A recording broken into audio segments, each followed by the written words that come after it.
guys, welcome to the Just Off Harbor podcast. Today we are going to be talking just a little bit about, we're moving into our Disney World episodes a little bit here, and this one is going to be about the parks. So specifically giving you a little bit of an idea of what to expect in each of those 4 Disney World parks, so that as you're planning, and maybe you're wondering like, how many days do I need in this park versus this park, that maybe these descriptions can give you just a little bit of an idea of what is most interesting to you. So, what should we start with? Magic Kingdom, probably work our way around. It's the most it's the biggest. I feel like there's the most to do. It has the most rides, and entertainment and all of those sorts of things. So, let's start there. Okay. So Magic Kingdom is basically Disneyland.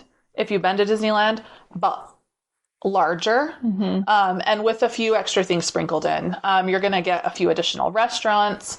You're going to have some rides that Disneyland doesn't have, but you're also going to see some duplication. Like Haunted Mansion exists at both locations, Small World, Pirates of the Caribbean, Big Thunder Mountain, Tiana's Bayou Adventure, Space Mountain. So a lot of those kind of classics. Basically, Fantasyland is the same, give or take. And things are located in a little different places, so you definitely need to like kind of messes you up if you're a Disneylander. You're like why are the teacups here? Or whatever. There's supposed to be a bathroom here. Yeah. So you do definitely still need a map if you're a Disneylander coming to Disney World, but the hub situation still exists. I think one of the things that threw me off the most is that there's only 3 train station stops instead of 4. And that one of them is in Fantasyland. Isn't it like behind Fantasyland? Like there's no Toontown. Yeah. So there's no like it's basically the Toontown one. So there's no New Orleans stop is what it comes down to. Because there's no New Orleans. It's the only, so it's like Main Street and like Fantasyland and like Tomorrowland. Yeah. It's like in a triangle it's instead very of like strange. 4. So anyway, and then just in general, the distance between places, like you're not just like hopping from Tomorrowland to Fantasyland to Tomorrowland, to Adventureland to Tomorrowland. Like we do that a lot. We do a lot of like Tomorrowland, Adventureland back and forth, and it's just not that way. It's very far. Everything's bigger. The streets are wider. Main Street's bigger. It's further to the castle. The hub is bigger. Which on the one hand, it's great. Really nice. Yeah, more space. It's way easier to like find a spot for fireworks or to like all that sort of stuff. But you gotta know you're hauling. Yeah. But and the castle is way bigger, obviously. Yeah. And there's different things like different shows. Like they still have like Country Bird Jamboree and things like that. So Magic Kingdom is just classic Disneyland, but bigger. So. But I would say if you are a Disneylander and you're coming to Disney World and maybe you don't want to duplicate a bunch of stuff that you can do at Disneyland, there are a few things at Disney World that are unique. Tron is one that doesn't exist at Disneyland. Mine Train, the Seven Dwarfs Mine Train doesn't exist at Disneyland. So there's a few like that you may want to kind of focus on a little bit and make sure that you prioritize, maybe hit more than once even. And if you've never been to Disneyland and you're like, I don't care about Disneyland, all you need to know about Disney World is that it's basically everything that or about Magic Kingdom, is that it's basically everything you picture when you think of Disney World. It's the castle, it's the fireworks, it's the parade, it's all the classic rides like Pirates and Haunted and whatever. And that's going to be your primary, like, classic Disney experience. You're going to take your kids and go on Dumbo the Flying Elephant, and you're going to ride the train, and you're going to, do the teacups and whatever. That's where all of those things are. So just keep that in mind. Most people, if you have more than 4 park days and you're doubling up on a park, choose Magic Kingdom as their double up park. And that's because there's lots of dining options, there's lots of entertainment options, and there's tons of rides, and there's tons of repeatable rides. It's very just the classic experience. So that's Magic Kingdom. Should we move over to Epcot? Yeah, so I feel like that's like to keep in mind about Epcot is that it does have a monorail access. It also has Skyliner access. So as you're like thinking about what resort you're staying at, Epcot's like pretty accessible in a lot of ways. Epcot's not what it was when you were a kid. Mm-mm. So, like, I remember going to Epcot as a kid and being like, this is kind of boring. It was kind of boring. Like, and it was my least favorite day for sure. And now I actually really, really love Epcot. Maybe it's because you're an adult, though.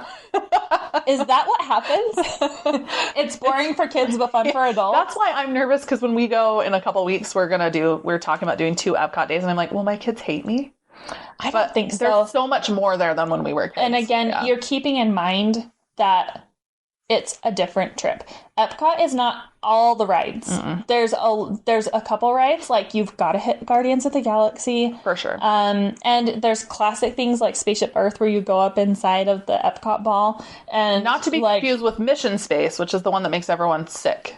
Because I was saying to my husband the other day, I'm like, we got to make sure we do Spaceship Earth. And he's like, I don't want to do Spaceship Earth. I'm like, you don't want to go up in the Epcot ball? He's like, oh, I thought that was the one that makes us all sick. Not that one. But, I mean, they've changed several. I mean, they have Soarin' and Living with the Land. I'm sorry. Like, it's like what do they call it when it's like a silent or like comes up from, I don't know. It's like the Dark Horse. Yes, the Dark Horse. That's where I was going. I love Living with the Land. And at Christmas, it's like decorated cute. I know. I'm excited. And it's just a good one. They have Finding Nemo, which is basically like if you've done like Little Mermaid, where you like sit in a little cart and you scoot along and see the Finding Nemo stuff, but it's also attached to an aquarium, so your kids can go around and see the actual live fish. Mm-hmm. And then they have the new water Moana area that's like what's it called? I was just trying to think of it too. The Way of Water? Yeah. That's Avatar. Oh, yeah. Journey of Water? Journey of Water, you're right. Where you can like control the water. My kids are really excited about that. I haven't even given my kids spoilers to that because I want them to. I haven't either. I had told them you can control the water, and that's like, they're like, my daughter's like, she's like, I want to splash people with. I was like, well, it's not like magic. Quite like that. So then you've also got things like Test Track, which right now is down, but Test Track is a big like kind of headliner ride in Epcot. Ratatouille has arrived in the last few years. Frozen, did you mention Frozen? So they're kind of all at the front of the park, those rides. And then you've got World Showcase, which is a whole different like journey. So like when I go with my kids, I really actually want to spend some time doing World Showcase because Disney, the cool thing about Disney Imagineers, and this is one of those like maybe a little bit nerdy parts of Disney World that's like where you can look at what the Imagineers did to recreate these areas. They really did a lot of research to make you feel like you're in all of these areas as you go all around World Showcase. There's dining, obviously, like they always have like food booths and things like that are and they actually try to hire chefs and stuff from the actual countries so that you have pretty authentic experiences in each of those locations where you're eating, which is kind of a cool touch. I feel like getting to have it not be quite so like westernized and get to have a little bit of like you feel for just a minute like you're being immersed in that culture for just a hot second. Yep. So going around and spending a little bit of time in each of those places is really fun. Yeah. Plus, Epcot is always the one that has like the different festivals and stuff. In there's pretty much always one happening. They have the Festival of the Arts, and then they have Flower and Garden Festival. They have Food and Wine Festival. So there's always like things happening. It's a little bit like DCA vibes for me sometimes because DCA tends to like have all the food stuff.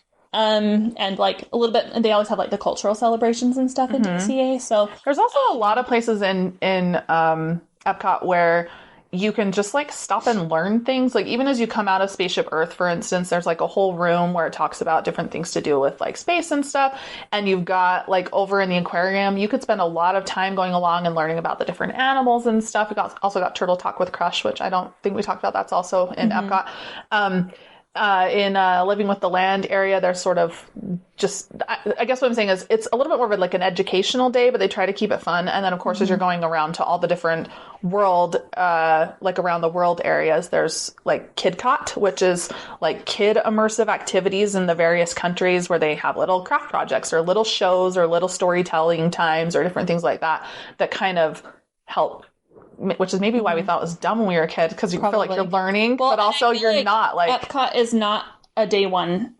No. place. No, it's like a day So 2 or 3. it's a good kind of like down day park where you are slowing down a little bit. You are spending time eating or looking around Mosey. or it's a and you definitely want to choose a sit down dining location for Epcot. Like there's so many great sit down options there. There's everything from the new Space 220 to Le Cellier in Canada, which is the like fancy steakhouse. There's places in France that are delicious. There's bakeries. There's all kinds of things. But if you don't want to sit down, we love the Connections Cafe. We like to sit at the Connections Cafe. It's just like this, like it's basically like cafeteria, like pizza and chicken sandwiches. But the food is all really good, and they have like refillable soda machines, and you can just kind of like there's like a bathroom right there, really nice bathroom. Air conditioning, like and there's also a really big gift shop next door and stuff like that. So kind of there's more to do than you think. And then it's also a good place if you wanted to. You can hop on the Skyliner and go to a resort for a dining situation if you wanted to. So there's different things you can do in Epcot. One more thing Epcot often has is like live music. Oh, yeah. They will often, well, like at Christmas time, they have the candlelight processional, but throughout the year, they have different sort of music festivals. Sometimes even like pretty big artists and stuff will come.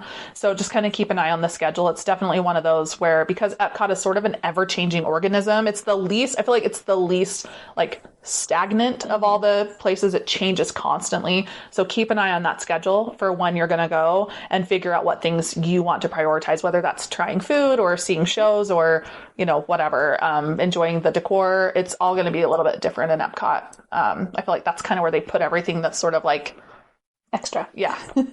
So I like Epcot. Circling around, you've got Hollywood Studios.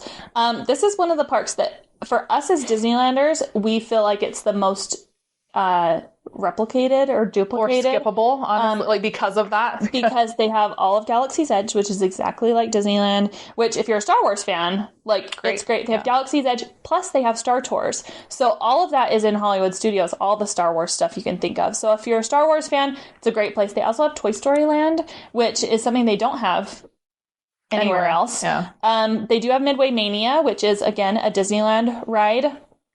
That you're used to, but they have like Slinky Dog Dash, they have Alien Spinning Saucers, they have like fun dining, they have Woody's Rodeo, the Roundup restaurant where you like you're like a toy. You go into the restaurant and you're a toy, and sometimes like Andy comes and everybody has to hold really still, and the whole restaurant, like including all the servers, participates and stops moving and pretends you're a toy that Andy can't see move, and stuff. So there's a lot of like that sort of immersive stuff. Yeah. And they have like Runaway Railway, which is again now in Disneyland. And then they have Tower of Terror, which is like Guardians. So if you're used to if you're looking for different ride experiences, you're not really going to find that in Hollywood Studios. No, but there's shows. So you're going to add Indiana Jones. It's not the ride. It's a show, like a stunt show in sort of a big amphitheater. That one's really fun. I really like that one.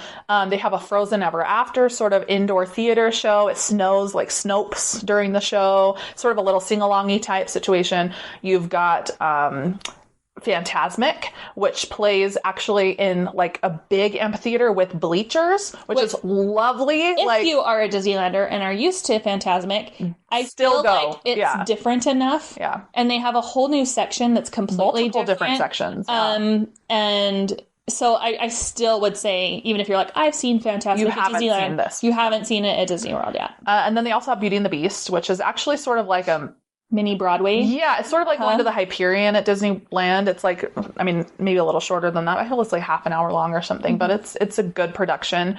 You're also adding Rock and Roller Coaster along that section, which I don't think we mentioned.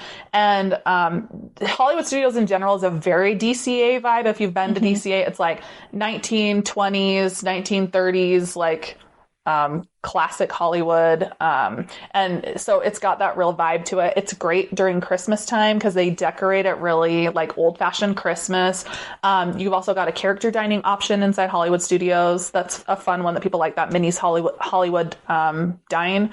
So there's some different things to do in there, but it's definitely like, if you've been to Disneyland, you may feel like there's not a lot new for you. But if you haven't, it's definitely like its own full day park situation. And you definitely want Lightning Lane for Hollywood Studios, I feel like. If you're going to choose a Lightning Lane day. Well, because things like Slinky Dog get like weird, like 90-minute waits, like all day. And and even just getting to use some Lightning Lanes on shows, for instance, where you get maybe better seating and stuff. Even if you've gone through a lot of the rides, I feel like it's one of those kind of gifts that keeps on giving, because you can keep sort of using it on shows and stuff that maybe fill up on the Lightning Lane a little bit slower. So anyway, that's Hollywood Studios. And both Hollywood Studios and Epcot, like Britton mentioned, I think are Skyliner accessible. So if you're staying at one of those Skyliner resorts, you can really benefit from easy Hollywood access. You can also take the boat. If you're over in like any of the boardwalk locations, or like Swan and Dolphin hotels and stuff like that, you can take their little boat up over into Hollywood Studios. So that's and that's actually really fun. It's almost like a ride on its own. Like you get to go along, you can kind of, you see the resorts as you pass by, and it's like a little tour. Kind of fun. Yeah, I like it. For sure. So last up, we have Animal Kingdom. And I think, as we mentioned in our other episode where we were talking about transportation, Animal Kingdom is only accessible by bus. That's something to consider. No matter which location you're staying at, you're going to be accessing that via bus or Uber. And Animal Kingdom is interesting because it's got I feel like the least rides in any park, right? I think like so. By far the least rides. But you can definitely spend your full day there. It usually opens a little bit earlier than the other parks, and it closes a little bit earlier because they start putting the animals away, and it's not really like a dark park. But there's a lot to do. You have your entire Avatar section where you're going to do like Flight of Passage, which is very cool. It's sort of like Soarin', but you're like riding a Banshee. Banshee, yeah.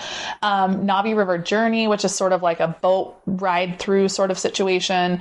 And then as you cut around, you head over into the Africa area where you have the Lion King show, which is awesome. It's so good. So good. This is, again, one of those things where if you're a Disneylander, you're like, why are we wasting time watching shows? In Disney World, that's what you're there for. That's the whole, it's a big part of what you're doing. Yeah. And it's not just like kind of a dorky show. It's high quality, like Broadway level, like, and like at the Lion King one, there's like, it's like Cirque du Soleil. It's awesome. We were like, what is happening? There's like fire breathers. I know.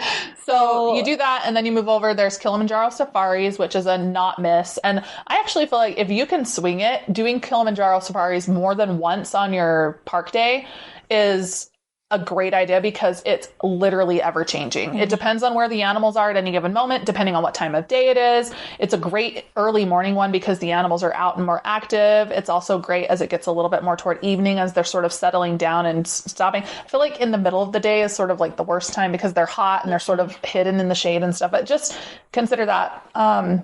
But I love Kilimanjaro. I could do it multiple times. It's so much fun. I do too. As you circle around, you head toward Asia, and you to go on maybe the most like fun and intense roller coaster in all of Disney World. It's definitely the tallest. It's Everest.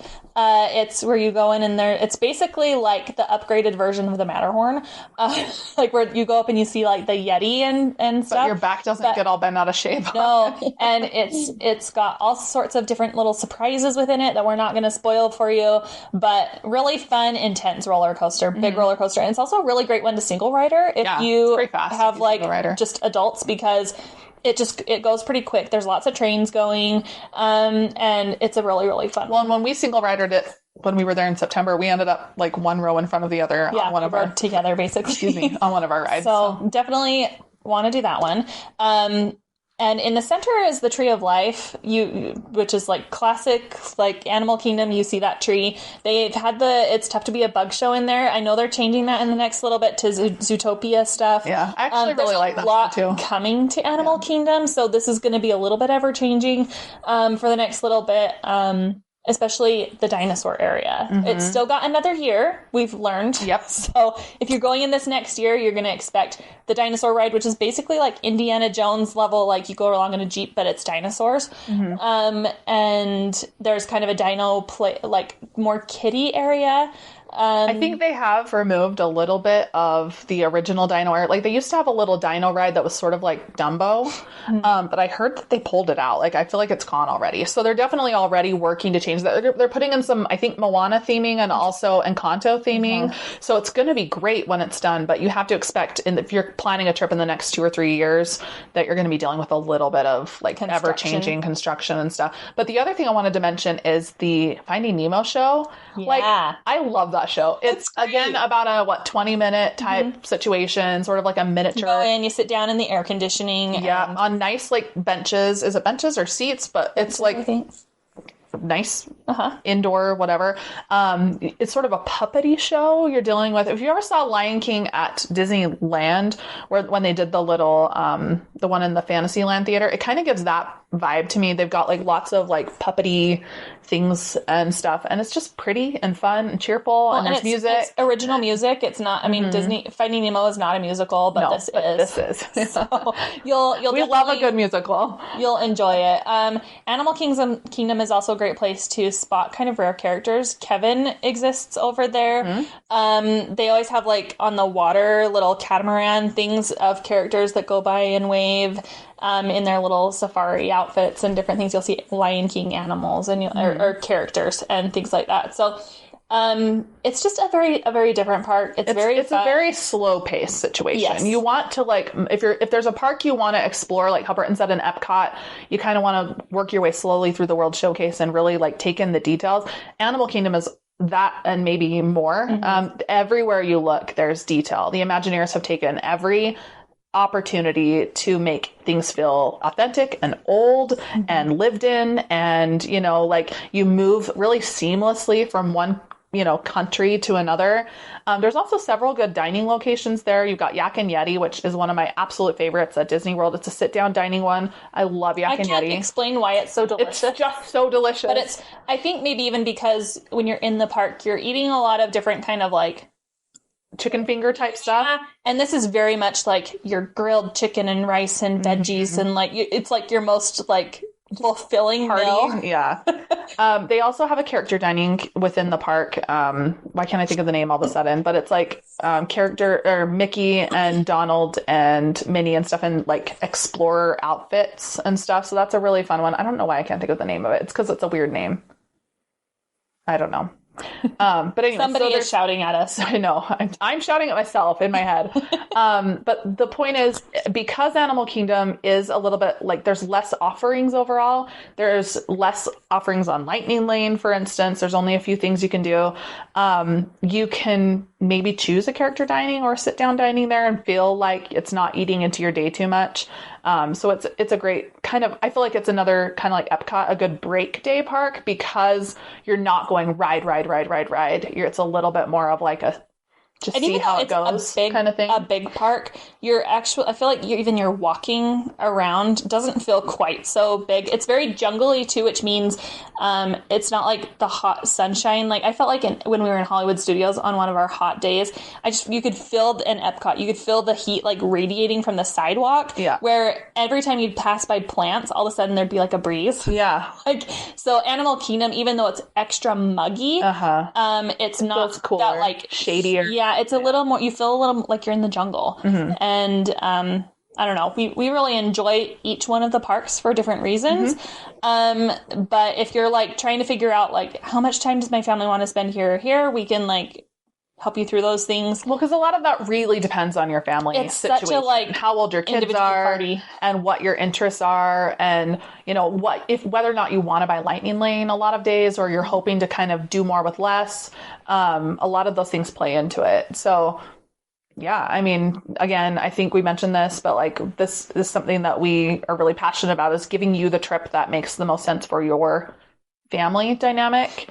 And we feel like that's something that we are quite adept at. So take advantage of that and let us help you book those trips. And you can reach out to us via Instagram. We're really available in Instagram Messenger. You can get a quote request in the form below, and we can give you a really individualized quote. It's best if you can give us at least like a week that you're looking at or whatever, so that we don't have to ballpark you.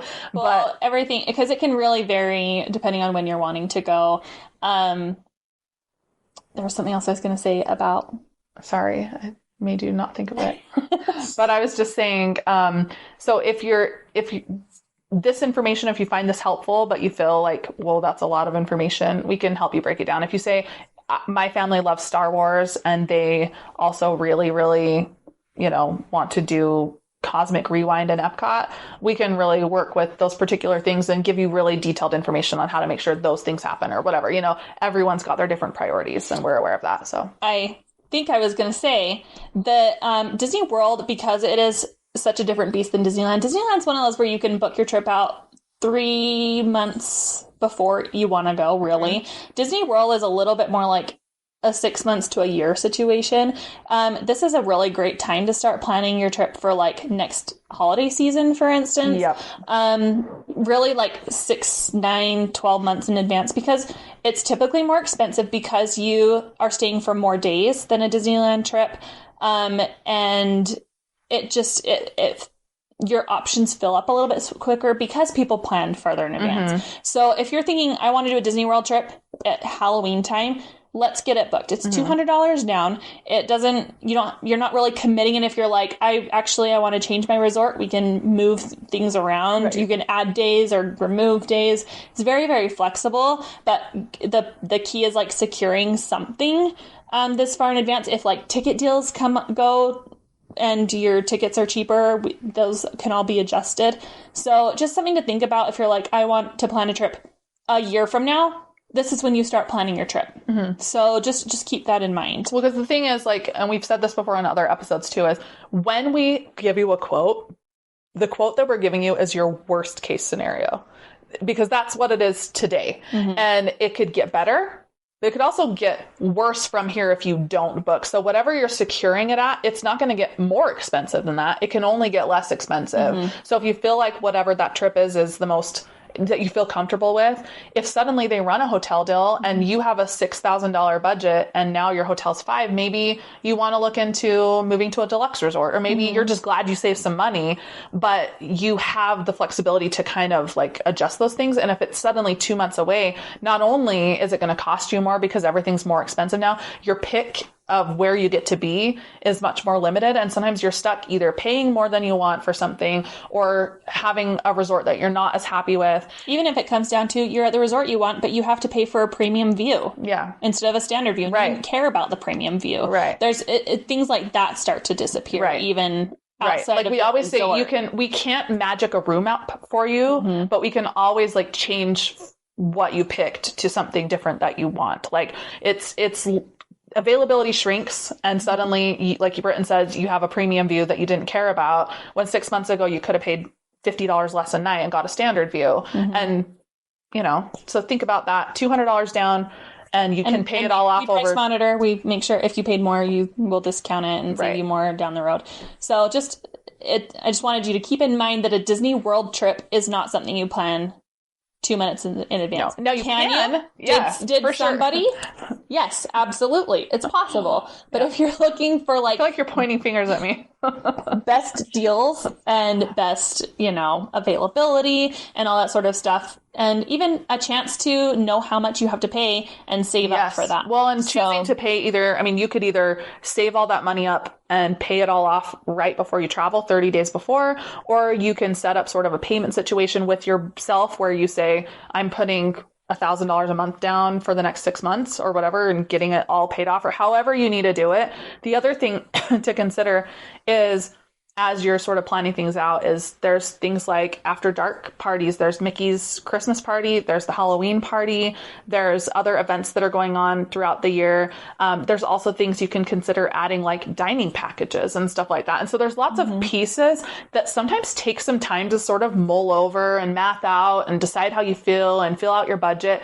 And those decisions feel a lot scarier and harder if you're suddenly like, well, I guess I just better do everything because I'm 3 months out and I feel like I better just book something. If you had the time to process through and do your own research and decide what you actually care about, the trip, it feels more like what you want it to be. So that's what we want for you. Anyway, so hopefully this helped you kind of get an idea of what parks what all the parks offer, how many days you want in each park, and obviously if you have any questions, we're here. And please reach out. Yep. Thanks for listening, and we'll see you next time.